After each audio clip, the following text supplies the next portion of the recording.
Salam, hər vaxtınız xeyir. İzaha biraz gec qoyuram, amma ümid edirəm ki, sizə kömək olacaq bu sual. Mənə elə gəlir ki, siz bu sualı izahına baxmamışdan əvvəlcə özünüz oturun bunu işləyin, ondan sonra izaha baxın. Təbii ki, müxtəlif variantlar var, amma mən sualı işləyəndə mənim ağlıma ilkin bu variant gəldi. Birinci 38 dərəcəni gördüm, fikirləşdim ki, ya 76 dərəcəli bucaq buradan çəkim, ya nə bilim elə bucaq çəkim, amma sonra gördüm ki, 38 dərəcəli bucaq ayıranda məsələ daha qismən sadə olur. Deməli gənclər, mən 38 dərəcəli bucaq ayırıramsa buradan, məlum məsələdir ki, bura 38 qoyacağam.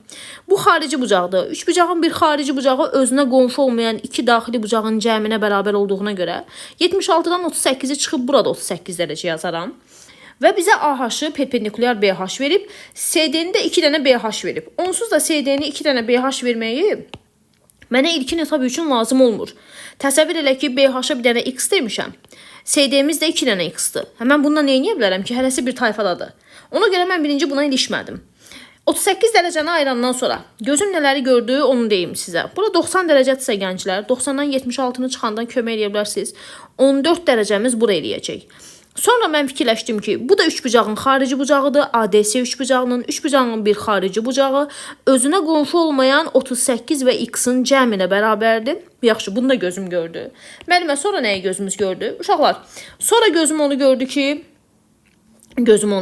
burada bir dənə 52 dərəcəli bucağım var. 38 üstə gəlinsin 14. 52 dərəcəli bucağım var. Burada baxın, yalnız bu göyə fikir verin. 52. Burada bir dənə 90 dərəcəm var. Bura 38-dir. 90-dan 38-i çıxanda burada da bir dənə 52 dərəcəli bucağım var.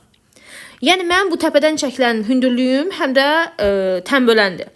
Həm də median olacaq. Niyə görə? Çünki 3 bucaq bərabər yanlı 3 bucaqdır. Yəni mən bura bir dənə L qoysam, 38-lər bərabər olduğuna görə burada L-dir. Bərabər yanlı 3 bucaqda təpədən çəkilən hündürlük eyni zamanda mediandır. Yəni bu hissəmiz bu hissəyə bərabər olmalıdır. Gəlin belə bir şey qoyum. Bura bir dənə M qoyaq uşaqlar. Bura M üstə gəlinsin, X-də mən bax bu hissəyə qoymuşam M-i. Gəlin belə eləyim ki, səhv olmasın. Mən bu hissəyə M qoymuşam. Onda mənim bu hissəm M üstə gəlinsin, X eləyək. Buraya yazıram M-i. 38-lər bərabər olduğuna görə artıq burada M olar. Bax, bura. Burada da bərabər yanlış bucağım var.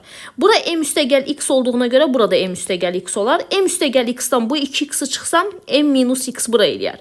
Sonra bir şey də gözüm gördü ki, bura, bax bu yaşıl. M minus X ilə X-in cəminə bərabərdir. Şagird deyir ki, müəllim, burada M-dir də onda. Aha, deməli bura M-dir, burada M-dirsə, bu ABS 3 bucağı, bağışlayın, ABD 3 bucağı, özü bir bərabər yanlı 3 bucaqdır. Bərabər yanlı 3 bucaqdırsa, bu oturacağa bitişik bucaqların bərabər olmalıdır. Təpə bucağın, bax, o 3 bucağı bura çıxartsam. Təpə bucaq 76-dır, bura 38 üstə gəl X-dir.